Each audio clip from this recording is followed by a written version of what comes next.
10ാം ക്ലാസ്സിലെ കുട്ടികളുടെ റിസൾട്ട് വന്നു. നല്ല വിജയശതമാനമായിരുന്നു എന്ന് മാധ്യമങ്ങളിൽ കൂടെയൊക്കെ നമ്മൾ അറിഞ്ഞു.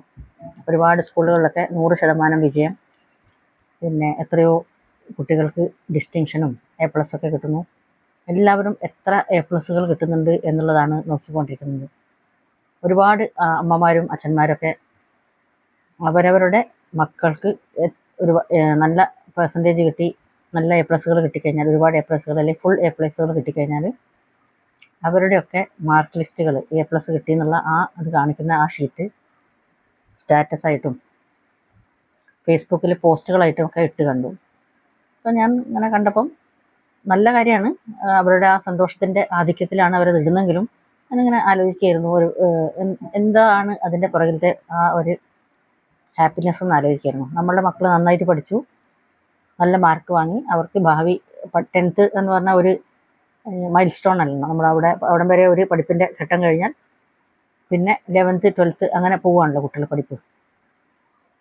അപ്പോൾ അവർക്ക് നല്ല കോളേജുകളിൽ അഡ്മിഷൻ കിട്ടാൻ വേണ്ടിയും അല്ലെങ്കിൽ നല്ല +2 സെലക്ഷൻ കിട്ടാൻ വേണ്ടിയും ഉള്ളൊരു നല്ല മാർക്ക് കിട്ടിയാൽ നല്ല കാര്യം തന്നെയാണ്. പക്ഷെ അത് സോഷ്യൽ മീഡിയയിലിട്ട് എല്ലാവരെയും കാണിക്കുക എന്ന് പറയുമ്പോൾ അത് തെറ്റാന്ന് പറയുന്നില്ല. പക്ഷേ എൻ്റെ ഒരു കൺസെപ്റ്റ് അനുസരിച്ച് അതങ്ങനെ ഇട്ട് എല്ലാവരെയും കാണിക്കേണ്ട ആവശ്യമുണ്ടോ എന്നൊരു തോന്നൽ എനിക്കുണ്ടായി. ശരിയാണ്, നമുക്ക് നല്ലൊരു വീട് വെച്ച് കഴിഞ്ഞാൽ, നല്ലൊരു കാർ വാങ്ങിക്കഴിഞ്ഞാൽ, അല്ലെങ്കിൽ വേറെ എന്തെങ്കിലും നല്ല കാര്യങ്ങൾ ഉണ്ടായിക്കഴിഞ്ഞാൽ നമ്മളതെല്ലാം സോഷ്യൽ മീഡിയയിൽ കൂടി ആൾക്കാരെ അറിയിക്കുന്ന ഒരു കാലത്താണ് ഇപ്പോൾ ജീവിക്കുന്നത്. അപ്പം നമ്മുടെ മക്കൾക്ക് നല്ല മാർക്ക് കിട്ടിയെന്ന് പറഞ്ഞു കഴിഞ്ഞാൽ, ഫുൾ A+ കിട്ടിയെന്ന് പറഞ്ഞു കഴിഞ്ഞാൽ നമുക്കതൊരു വലിയ കാര്യമായതുകൊണ്ടായിരിക്കാം നമ്മളത് സോഷ്യൽ മീഡിയയിൽ ഇട്ട് എല്ലാവരെയും കാണിക്കുന്നത്. പക്ഷേ ഞങ്ങളൊക്കെ പഠിക്കുന്ന കാലത്ത് ഈ A+ൻ്റെ ഒന്നും ഇതില്ല. A+ എന്ന് പറഞ്ഞ സംഭവങ്ങളൊന്നുമില്ല. അന്ന് എത്ര പെർസെൻറ്റേജ് എന്നാണ്, എത്ര മാർക്ക് കിട്ടിയെന്നുള്ളതാണ്. അന്ന് 210 മാർക്ക് കിട്ടണം പാസ്സാവാൻ. ഫസ്റ്റ് ക്ലാസ് കിട്ടണം, എത്ര മാർക്ക് കിട്ടിയാലും ഫസ്റ്റ് ക്ലാസ്സായി. പിന്നെ ഡിസ്റ്റിങ്ഷൻ അത്ര മാത്രമേ ഉണ്ടായിരുന്നുള്ളൂ അന്ന്. അപ്പം നമ്മൾ എത്ര പാസ്സായി എന്ന് പറഞ്ഞാൽ തന്നെ വലിയ സംഭവമായിരുന്നു അന്നത്തെ കാലത്ത്. പിന്നെ ഫസ്റ്റ് ക്ലാസ് കിട്ടിയെന്ന് പറഞ്ഞാൽ പിന്നെ പറയേ വേണ്ട, അത് ഭയങ്കര ഒരു വലിയ കാര്യമാണ്. പക്ഷേ ഫസ്റ്റ് ക്ലാസ് എന്ന് പറയുന്നത് 60% മാർക്കാണ് ശരിക്കും പറഞ്ഞാൽ. പക്ഷേ 10ാം ക്ലാസ് പഠിക്കുന്ന ഒരു കുട്ടീൻ്റെ പാരൻസ് അനുഭവിക്കുന്ന ഒരു എന്താ പറയുക, ടെൻഷനും ഒരു പിന്നെ വിഷമവും ഒക്കെ ഒരു വല്ലാത്തൊരു ഘട്ടം തന്നെയാണ്. കുറേ കുട്ടികളുടെ അമ്മമാർ പറയുന്നത് കേട്ടിട്ടുണ്ട്, അവർ ഓഫീസിൽ നിന്ന് 2-3 മാസത്തേക്കൊക്കെ ലീവ് എടുത്തു, മക്കൾക്ക് പരീക്ഷയാണല്ലോ, അതുകൊണ്ട് ഞാൻ അവരുടെ പരീക്ഷ ടൈമിൽ ഇപ്പം കുറച്ച് കാലമായിട്ട് ലീവിലാണ്, കുട്ടികളുടെ കൂടെ ഇരുന്ന് അവരുടെ പഠിപ്പിൻ്റെ കാര്യങ്ങൾ നോക്കാൻ വേണ്ടിയിട്ടാണ്. അപ്പം എല്ലാ പാരൻസിനും അവരവരുടെ മക്കളുടെ പഠിപ്പ് എന്ന് പറയുന്നത് ഏറ്റവും മഹത്തരമായൊരു കാര്യം തന്നെയാണ്. അതിനുവേണ്ടി അവർ ലീവ് എടുത്തിട്ടോ. പിന്നെ കുറേ പാരൻസ് പറയുന്നത് കേട്ടിട്ടുണ്ട്, വീട്ടിലെ ടിവിൻ്റെ കേബിളൊക്കെ കട്ട് ചെയ്തു, മോനിപ്പോൾ 10th അല്ലെങ്കിൽ 12th, അപ്പോൾ അതുകൊണ്ട് അതൊക്കെ കട്ട് ചെയ്തു എന്ന് പറയുന്നിട്ടുണ്ട്. ഇങ്ങനെയൊന്നും പറയാതെ മക്കളെ ആവശ്യത്തിന് TV കാണാൻ സമ്മതിച്ചിട്ട് ബാക്കിയുള്ള സമയത്ത് പഠിക്കാൻ നിർബന്ധിക്കുന്ന അമ്മമാരും അച്ഛന്മാരും അങ്ങനെയുണ്ട്. എന്നിട്ട് അവർ നല്ല മാർക്ക് വാങ്ങുന്ന അങ്ങനെയുണ്ട്. അത് കുട്ടികളുടെ ബുദ്ധി അനുസരിച്ചിരിക്കും ആ പഠിപ്പും ആ മാർക്ക് വാങ്ങലും ഒക്കെ. എങ്കിലും കുട്ടികളുടെ പഠിപ്പിന് വേണ്ടി അച്ഛനമ്മമാർ ഒരുപാട് ബുദ്ധിമുട്ടുകളും സാക്രിഫൈസുകളും ഒക്കെ ചെയ്യുന്ന കാണുമ്പം നമ്മളും ആ ഒരു ഘട്ടത്തിൽ കൂടി കടന്നു വന്നവരാണ്. അന്ന് മോളുടെയും മോൻ്റെയൊക്കെ 10th കാലത്ത് ഞങ്ങളും ആവശ്യത്തൊക്കെ കഴിഞ്ഞ് ടെൻഷൻ എടുത്തിട്ടുണ്ടായിരുന്നു. അങ്ങനെ 10ാം ക്ലാസ് കഴിഞ്ഞു. അന്ന് 90 ഒക്കെ മാർക്ക് കിട്ടിയാൽ മാത്രമേ നമുക്ക് കുറച്ചെങ്കിലും തൃപ്തിയാവുള്ളൂ.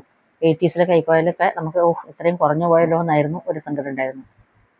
അത് കഴിഞ്ഞ് കുട്ടികൾ +1 +2 കഴിഞ്ഞു. 12th എത്തുമ്പോൾ രണ്ടാമതും ടെൻഷൻ. ഈ 10th അതേ ടെൻഷൻ തന്നെയാണ് +2 എത്തുമ്പം. അതിനുവേണ്ടി വീണ്ടും ടെൻഷൻ എടുക്കുന്നു. അത് കഴിഞ്ഞ് +2 എങ്ങനെയെങ്കിലും മാർക്കുകൾ കിട്ടിക്കഴിഞ്ഞാൽ ഈ 10th 90 മറ്റൊക്കെ പെർസെൻറ്റേജ് വാങ്ങിയ കുട്ടികളും +2 എത്തുമ്പോഴത്തേക്കും കുറേ കൂടി കുറയും. ഞങ്ങളും കൂടാൻ ഒരിക്കലും ചാൻസ് കാണുന്നില്ല. കാരണം കുട്ടികൾ അങ്ങോട്ടങ്ങോട്ട് പോകും തോറും അവർക്ക് പഠിപ്പിൽ ഇൻട്രസ്റ്റ് കുറഞ്ഞു വരുന്നതായിട്ടാണ് കാണുന്നത്. അത് കഴിഞ്ഞ് എഞ്ചിനീയറിങ്ങോ ഡോക്ടറാവാനോ അല്ലെങ്കിൽ ഗ്രാജുവേഷനോ അങ്ങനെ എന്തെങ്കിലും പഠിപ്പുകളിലേക്ക് പോയി കഴിഞ്ഞാൽ പിന്നെ നമ്മൾ പഴയതുപോലെ അവരങ്ങനെ നിർബന്ധിക്കാറില്ല. അപ്പോഴത്തേക്കും കുട്ടികൾ ഒന്നാമത് കുറച്ച് വലിയ കുട്ടികളായിട്ടുണ്ടാവും, ടീനേജേഴ്സ് ആയിട്ടുണ്ടാവും. അവർക്ക് നമ്മൾ ഈ നിർബന്ധിക്കലും ഈ പറയലൊന്നും അവർക്ക് ഇഷ്ടപ്പെടില്ല. അതുകൊണ്ട് അവരവരുടെ ഇഷ്ടമനുസരിച്ച് പഠിക്കും. നമുക്കും കുറേ പറഞ്ഞ് മടുത്തിട്ടാണോ എന്തുകൊണ്ടോ എന്നറിയില്ല, പാരൻസ് പിന്നെ വല്ലാതെ പണ്ടത്തെ പോലെ കുട്ടികളെ ശല്യപ്പെടുത്താറില്ല. പിന്നെ നമ്മളെ മക്കളൊക്കെ MBA ഒക്കെ കഴിയോ അല്ലെങ്കിൽ ഒക്കെ പഠിപ്പിൻ്റെ എല്ലാം കഴിഞ്ഞ് അവർ ജോലിയൊക്കെ ആയതിനു ശേഷമാണ് നമ്മൾ തിരിഞ്ഞു നോക്കുമ്പോൾ നമുക്ക് തോന്നുന്നത്, നമ്മൾ എന്തിനായിരുന്നു ഇവരെ ഇത്രമാത്രമൊക്കെ നിർബന്ധിച്ച് ശല്യപ്പെടുത്തിയിരുന്നത്, ഇതിൻ്റെയൊക്കെ ആവശ്യമുണ്ടോ. പിന്നെ ആ പഠിക്കുന്ന സമയത്ത് പഠിപ്പ് ഇത്ര കിട്ടിയാൽ പോരാ, 90 ഫുൾ മാർക്ക് കിട്ടണം, കുറച്ച് പെർസെൻറ്റേജ് നഷ്ടപ്പെട്ട് കഴിഞ്ഞാൽ തന്നെ എന്താണ് ഇത്രയും നഷ്ടപ്പെടാൻ കാരണം, നിങ്ങൾ ഇനിയും പഠിക്കുന്നു എന്നൊക്കെ നമ്മൾ നിർബന്ധിക്കും. പിന്നെ 10ാം ക്ലാസ്സിനൊക്കെ വലിയൊരു ഇമ്പോർട്ടൻസ് ഉണ്ടായിരുന്നു എന്നുള്ളത് നമുക്ക് ഇപ്പോൾ ഞങ്ങളുടെ മോനൊക്കെ 10ാം ക്ലാസ് +2 ഗ്രാജുവേഷൻ MBA ഒക്കെ കഴിഞ്ഞിട്ട് ഇപ്പം ജോലിക്ക് കയറി 3-4 വർഷമായിട്ട് ജോലി ചെയ്തുകൊണ്ടിരിക്കുകയാണ്. അപ്പോൾ അവരൊക്കെ പറയും 10ാം ക്ലാസ്സൊക്കെ എത്തുമ്പോൾ ഞങ്ങളെ ഒരുപാട് നിർബന്ധിച്ചിട്ടുണ്ടായിരുന്നു പഠിക്കാൻ വേണ്ടിയൊക്കെ. അപ്പോൾ ശരിക്കും പറഞ്ഞാൽ 10ാം ക്ലാസ്സൊക്കെ അത്രയും മാർക്ക് വാങ്ങിയതിന് എന്ത് കാര്യമാണ് ഇപ്പം നോക്കുമ്പോൾ ഉള്ളത്? ഇപ്പം 10ാം ക്ലാസ്സിൻ്റെ സർട്ടിഫിക്കറ്റിന് എന്ത് വിലയാണ് ഉള്ളതെന്ന് അവൻ ചോദിക്കുമ്പോൾ ഞാനും ആലോചിച്ചു, ശരിയാണുള്ളത്. പക്ഷേ അങ്ങനെയല്ല, 10ാം ക്ലാസ്സിൽ നല്ല മാർക്ക് കിട്ടിയതുകൊണ്ടാണല്ലോ അവർക്ക് +2 സെലക്ഷൻ കിട്ടാനും, +2 നല്ല മാർക്ക് കിട്ടിയതുകൊണ്ടാണ് അടുത്ത ഇതിന് സെലക്ഷൻ കിട്ടിയത്.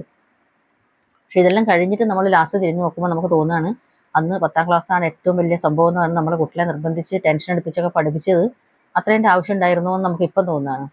ഇപ്പോഴത്തെ കുട്ടികളുടെ അമ്മമാരൊക്കെ അച്ഛന്മാരൊക്കെ ടെൻഷൻ എടുക്കുമ്പോൾ നമ്മൾ ഈ ഘട്ടങ്ങളൊക്കെ കഴിഞ്ഞ് മക്കളൊക്കെ ഒരു പഠിപ്പിൻ്റെ ഘട്ടങ്ങളൊക്കെ കഴിഞ്ഞുകൊണ്ട് നമുക്ക് അതിൻ്റെ സീരിയസ്നെസ് ഇപ്പം അത്ര ഫീൽ ചെയ്യുന്നില്ല. പക്ഷേ ഇപ്പം ഇനി പഠിച്ചുകൊണ്ടിരിക്കുന്ന കുട്ടികളുടെയൊക്കെ പാരൻസ് ഇതുപോലെ ടെൻഷൻ എടുത്ത് ഇങ്ങനെ വരികയാണ്. 10ാം ക്ലാസ്സാണ് എന്ന് പറയുമ്പോൾ തന്നെ അങ്ങ് പേടിച്ച് ടെൻഷൻ എടുക്കുകയാണ്. ശരിക്കും പറഞ്ഞാൽ അങ്ങനെ ടെൻഷനൊന്നും കൊടുക്കാതെ കുട്ടികളെ ഒരു നോർമൽ കണ്ടീഷനിൽ, പിന്നെ അതുപോലെ ഫുൾ A+ കിട്ടിയില്ല എന്ന് പറഞ്ഞാൽ എല്ലാം തീർന്നു, ഇതിനോടെല്ലാം അവസാനിച്ചു എന്നുള്ള തരത്തിലാണ് കുറേ പാരൻസിൻ്റെ ചിന്താഗതികൾ. ഫുൾ A+ കിട്ടിക്കഴിഞ്ഞാൽ പിന്നെ ഭയങ്കര ആഘോഷമായി, എല്ലാവരോടും പറയലായി, സ്റ്റാറ്റസ് ഇടലായി, ഫേസ്ബുക്കിൽ പോസ്റ്റ് ഇടലായി, എല്ലാവരും അറിയിക്കലായി എൻ്റെ കുട്ടിക്ക് ഫുൾ A+ ആണെന്നുള്ളത്. പക്ഷേ ഈ ഫുൾ A+ തന്നെ കിട്ടിയാലേ ഒന്ന് A ആയിപ്പോയി അല്ലെങ്കിൽ 1-2 B ആയിപ്പോയി എന്ന് പറയുമ്പോഴത്തേക്കും നമ്മളങ്ങ് ആകെ തകർന്നതുപോലെ ആവേണ്ട ആവശ്യമില്ല ശരിക്കും പറഞ്ഞാൽ. അപ്പോൾ കുട്ടികൾക്കാണ് തോന്നും ഇതെന്തോ ഒരു വലിയ സംഭവമാണെന്നുള്ളത്. നമ്മൾ അവരെ അത് കിട്ടിയാലും കുഴപ്പമില്ല എന്ന് പറയും. പക്ഷേ അത് നമ്മളെന്താണെന്നറിയോ, ആ സമയത്ത് എത്തുമ്പോൾ നമുക്ക് അതിൻ്റെ തീവ്രത അത് കഴിഞ്ഞ് നമ്മളിപ്പം അതൊക്കെ ആ ഘട്ടം കഴിഞ്ഞുകൊണ്ടാണ് നമുക്ക് അങ്ങനെ പറയാൻ പറ്റുന്നത്. ജീവിതത്തിൻ്റെ ഓരോരോ ഘട്ടങ്ങൾ കഴിയുമ്പോഴാണ് നമുക്ക് ആ ഘട്ടത്തിൽ കൂടി കടന്നുപോയി കഴിയുമ്പോഴാണ് അതിൻ്റെ ഇത്രയേ ഉള്ളൂ ഇതെന്ന് മനസ്സിലാകുന്നത്. അതിലേക്ക് എത്തിപ്പെടുമ്പോൾ നമുക്ക് തോന്നും ഇത് വലിയ സംഭവമാണെന്നുള്ള തോന്നൽ വരുന്നതുകൊണ്ടാണ് ഈ പാരൻസൊക്കെ ഇത്രയും ടെൻഷൻ എടുക്കാനുള്ള കാരണം. ഞങ്ങളും ടെൻഷൻ എടുത്തിരുന്നത് അതുകൊണ്ടാണ് അങ്ങനെ തോന്നുന്നത്. ഞാൻ ഈ വർത്തമാനം പറയുമ്പോൾ വായ ഇങ്ങനെ ആയിക്കൊണ്ടിട്ട് നിന്നുണ്ടെന്നറിയോ, ഇപ്പോൾ കുറച്ച് ദിവസമായിട്ട് 4-5 ദിവസമായിട്ട് വായൻ്റെ ഉള്ളിൽ ഇങ്ങനെ എന്താ പറയുക, നാവൊക്കെ ചുവന്ന് ഭയങ്കര വേദനയും, കവിളത്തും ഇതിൻ്റെ ഉൾഭാഗത്ത്, വായയുടെ ഉൾഭാഗത്ത്, ഈ ചുണ്ടിൻ്റെ ഉൾഭാഗത്ത്, നാവിൻ്റെ മേലൊക്കെ നമുക്ക് ഭയങ്കര ചുവന്നിട്ട് ഇങ്ങനെ ഭയങ്കര പുകച്ചിലും, എരിവുള്ളതൊന്നും തൊട്ടാൻ പറ്റില്ല. എരിവുള്ളതെന്നല്ല, ഭക്ഷണ സാധനങ്ങൾ തട്ടുമ്പോൾ തന്നെ ഭയങ്കര പുകച്ചിലും, സഹിക്കാൻ പറ്റാത്ത കണ്ടീഷനാണ്. ഒരാൾക്കല്ല, എനിക്കും ഭർത്താവിനും മോൾക്കും 3 പേർക്കും ഇത് വന്നിട്ടുണ്ട് ഒരേ സമയത്ത് തന്നെ. അപ്പോൾ എനിക്കാണ് തോന്നുന്നു കുറച്ച് കൂടുതലായിട്ട് വന്നിട്ടുള്ളത്. അപ്പം നമുക്ക് ഭക്ഷണം കഴിക്കാൻ പ്രയാസം, ഇപ്പോൾ ഞാൻ സംസാരിക്കുമ്പോൾ കുറേ പ്രാവശ്യം ഞാനിങ്ങനെ കൈ ഇങ്ങനെ, അതുകൊണ്ട് ഞാൻ പറയാൻ കാരണം വെച്ചാൽ നമുക്ക് വർത്തമാനം പറയുമ്പോഴേ വായിലൊരു എന്താ പറയുക, വേദന ഉള്ളതുകൊണ്ട് ഒരു ഇത് വരുന്നതുകൊണ്ടാണ് അങ്ങനെ സംസാരിക്കുന്നത്. ഡോക്ടറെ കണ്ടു ഇന്നലെ. ബികോംപ്ലക്സ് ഗുളിക കഴിക്കണം എന്നാണ് സാധാരണ നമ്മൾ പറയുക. നമുക്കറിയില്ല ഇത് എന്തിൻ്റെ കുറവാണെന്ന് അറിയില്ലെങ്കിൽ നമ്മൾ ഉടനെ പറയും വായിൽ പുണ്ണ് പോലെ അല്ലെങ്കിൽ അൾസർ പോലെ വരുന്നതിന് ബികോംപ്ലക്സ് ആണ് കഴിക്കേണ്ടത് നമ്മൾ പറഞ്ഞ ആ ഗുളിക വാങ്ങി അതിൻ്റെ ഓയിൻമെൻറ്റ് വാങ്ങി തേക്കുന്നൊക്കെ ഉണ്ട്. 3-4 ദിവസമായി. ഇന്നലെയാണ് ഡോക്ടറെ കാണിച്ചത്. മരുന്ന് തേക്കുന്നുണ്ട്, കുറച്ചൊരു കുറവുണ്ട്, പക്ഷേ ആയിട്ടില്ല. അപ്പം ഈ ഒരു 4 ദിവസമായിട്ട് ഭക്ഷണം കഴിക്കാൻ നന്നായി പാടുപെടുന്നുണ്ട്. വെറും കഞ്ഞി മാത്രമാണ് നമുക്ക് കഴിക്കാൻ പറ്റുന്നത്. ആ കഞ്ഞി തന്നെ കുറച്ച് പ്രയാസപ്പെട്ടിട്ടാണ് ഇറക്കുന്നത്. വായിൽ ഉപ്പുവെള്ളം കൊള്ളുക, ഗാർഗിൾ ചെയ്യുക, ചൂടുവെള്ളം കൊണ്ടാക്കുക, അങ്ങനെ പല പല വിദ്യകളും ചെയ്യുന്നുണ്ടെങ്കിലും ഇതുവരെയും അത് അങ്ങനെ സുഖപ്പെട്ടിട്ടില്ല. അപ്പോഴാണ് നമ്മൾ മനസ്സിലാക്കുന്നത് നമ്മൾ ഇത്രയും സുഖകരമായിട്ട് സന്തോഷകരമായിട്ട് ഭക്ഷണം ഇങ്ങനെ കഴിച്ചുകൊണ്ട് നിൽക്കുമ്പോൾ നമുക്ക് അതിൻ്റെ വില അറിയില്ലായിരുന്നു. ഇപ്പോൾ വിചാരിക്കുക നല്ല ടേസ്റ്റോടെ ഒരു ഭക്ഷണം കഴിക്കണം എന്നുള്ളൊരു ആഗ്രഹമാണ് ഇപ്പോൾ മനസ്സിലുള്ളത്. 4 ദിവസമായിട്ട് ചെറിയ എന്തെങ്കിലും ഒരു എരിവ് തട്ടിക്കഴിഞ്ഞാൽ തന്നെ വായ ആകെ പുകഞ്ഞ് നാശാവുന്നതുകൊണ്ട് ഒന്നും കറികളൊന്നും കഴിക്കാതെ ഉപ്പിട്ട തൈര് മാത്രം ആണ് ചോറിൻ്റെ കൂടെയും കഞ്ഞീൻ്റെ കൂടെയൊക്കെ കഴിക്കുന്നത്. അപ്പോൾ എന്താ, നമുക്ക് ഭക്ഷണമൊന്നും പ്രോപ്പർ കഴിക്കാനാവും, നമുക്ക് തന്നെ ബോറടിക്കും. നമ്മൾ ഭയങ്കര രസകരമായിട്ട് ചിക്കനും മീനും നല്ല എരിവുള്ള ചമ്മന്തിയും കറികളും ഒക്കെ കൂട്ടി കഴിക്കുമ്പോൾ നമുക്ക് ആ ഭക്ഷണത്തിൻ്റെ ഒന്നും വില അറിയില്ല, നമ്മൾ സുഖമായിട്ട് കഴിക്കും.